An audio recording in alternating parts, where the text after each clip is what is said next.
ഞാനിപ്പോൾ നടന്നുകൊണ്ടിരിക്കുന്നത് നമ്മളെ കൊച്ചിയിലെ മട്ടാഞ്ചേരിയിലെ ജൂ സ്ട്രീറ്റിലൂടെയാണ്.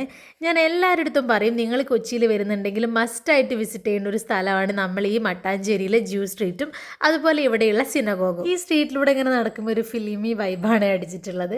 അങ്ങനെ ഇവിടെ നമുക്ക് ഒരുപാട് ഷോപ്പുകൾ കാണാം. അതിൽ ഈ ഒരു പുരാതന വസ്തുക്കളൊക്കെ ഒരുപാട് വിൽക്കുന്ന ഷോപ്പുകൾ, അതിൽ തന്നെ നമുക്ക് എന്താണ് റെസ്റ്റോറൻറ്റ്, അതുപോലെ ചെറിയ ചെറിയ കഫകൾ, അതൊക്കെ അതിൻ്റെ ഉള്ളിൽ തന്നെ ഉണ്ട്. പിന്നെ അതുപോലെ ഒരുപാട് ഡ്രസ്സസിൻ്റെ കളക്ഷനും കാര്യങ്ങളും, അങ്ങനെ ഒരുപാട് നമ്മളീ ഒരു ടൂറിസ്റ്റ് പ്ലേസ് ആണ്. ഒരുപാട് വിദേശികൾ വരുന്ന, അല്ലെങ്കിൽ അവരെയാണ് ഇവിടെ കൂടുതൽ അട്രാക്റ്റ് ചെയ്യുന്നത് ഇത്തരം കടകളും കാര്യങ്ങളൊക്കെ. അപ്പോൾ ഇവിടുന്ന് നമുക്ക് നേരെ പോകാനുള്ളത് ഇവിടെയുള്ള സിനഗോഗിലേക്കാണ്. ഇവിടെയെന്ന് പറഞ്ഞു കഴിഞ്ഞാൽ നമ്മളെ ജൂത സംസ്കാരവും അവരെ പൈതൃകവും ഒക്കെ നിറഞ്ഞു നിൽക്കുന്ന ഒരിടാണ്. അപ്പം നമുക്ക് ഈ ഒരു സിനഗോഗിലേക്ക് കയറണമെങ്കിൽ ഒരു 10 രൂപയുടെ ടിക്കറ്റ് എടുത്തിട്ട് വേണം ഇവിടേക്ക് കയറാൻ വേണ്ടിയിട്ട്. ആദ്യം തന്നെ നമ്മൾ അവിടെ കയറുമ്പോൾ അവിടെ ഇവിടെ ചുമരിലായിട്ട് നമുക്ക് എന്ത് കാണാം, കുറേ ലിപികളും കാര്യങ്ങളൊക്കെ കാണാം. സോ ഇതാണ് നമ്മളെ സിനഗോഗ് വരുന്നത്. ഏകദേശം 450 വർഷം പഴക്കം വരുന്ന ഒരു സിനഗോഗാണിത്. ഇതിൻ്റെ ഉള്ളിലേക്ക് കയറി കഴിഞ്ഞാൽ നമുക്ക് ഒരുപാട് ലൈറ്റുകൾ കാണാം. ഈ ഒരുപാട് വിളക്കുകൾ കാണാൻ വേണ്ടി കിടക്കുമ്പോൾ നമുക്ക് പ്രവേശന കവാടത്തിലായിട്ട് 2 പിച്ചള തൂണുകൾ കാണാൻ വേണ്ടിയിട്ട് സാധിക്കും. ഇത് സോളമന്റെ ക്ഷേത്രത്തിലെ തൂണുകളുടെ പ്രതീകമായിട്ടാണ് കാണുന്നത്. ഇവിടെ ഈ സിനഗോഗിലുള്ള ഈ പല വിളക്കുകളും ഇറ്റലി, ബെൽജിയം എന്നിവിടങ്ങളിൽ നിന്ന് കൊണ്ടുവന്നിട്ടുള്ളതാണ്.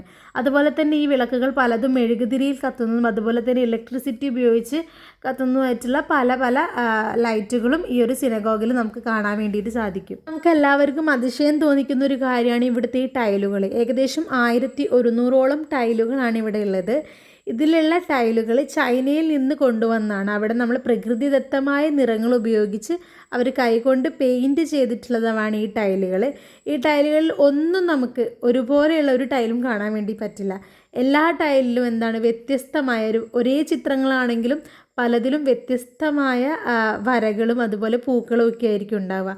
മാത്രമല്ല നമുക്കിവിടെ ഈ സിനഗോഗിൻ്റെ ഉള്ളിലായിട്ട് തന്നെ ഇവിടെ അതിൻ്റെ എല്ലാ കാര്യങ്ങളും എഴുതി വെച്ചിട്ടുണ്ട്.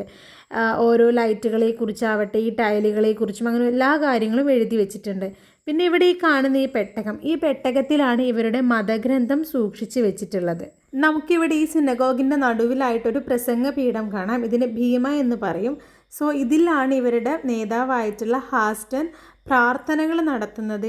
ഈ ഒരു പ്രസംഗ പീഠത്തിൽ നിന്നാണ് പ്രാർത്ഥനകൾ നടത്തുന്നത്. ഇവരുടെ സായാഹ്ന പ്രാർത്ഥനകളെല്ലാം നടക്കുന്നത് ഈ ഒരു ഭീമയിൽ വെച്ചായിരുന്നു. സോ ഞാനിവിടെ ഇരിക്കുന്നതിൻ്റെ തൊട്ട് മുകളിലൂടെ നമുക്കൊരു സ്റ്റെയർ കാണാം. അത് കയറി കഴിഞ്ഞ് പോയിട്ടുള്ള ഈ ബാൽക്കണിയിൽ നിന്നാണ് ഈ ജൂത സ്ത്രീകൾ ഈ പ്രാർത്ഥനാ കാര്യങ്ങൾ അവിടെ നിന്നാണ് അവർ കേൾക്കാറുള്ളത്. സോ നമുക്ക് പുറത്തേക്ക് ഇറങ്ങിക്കഴിഞ്ഞാൽ ഇങ്ങനെ ഒരു മതിൽ കാണാം. ഇതിൻ്റെ തൊട്ടപ്പുറത്തായിട്ടാണ് നമ്മളുടെ രാജകൊട്ടാരവും അതുപോലെ തന്നെ അമ്പലവും കാര്യങ്ങളും ഒക്കെ വരുന്നത്. അതുപോലെ പല ചിത്രങ്ങളും ഉണ്ട്. നമ്മൾ ഈ സിനഗോഗുമായി ബന്ധപ്പെട്ട പല ചിത്രങ്ങളും ഇവിടെ വരച്ച് വെച്ചിട്ടുണ്ട്. അപ്പം ഇതെല്ലാം കണ്ട് ഞങ്ങൾ നേരെ പുറത്തേക്ക് ഇറങ്ങിയപ്പോഴാണ് നമ്മളുടെ ഈ ഒരു ക്ലോക്ക് ടവർ കണ്ടിട്ടുള്ളത്.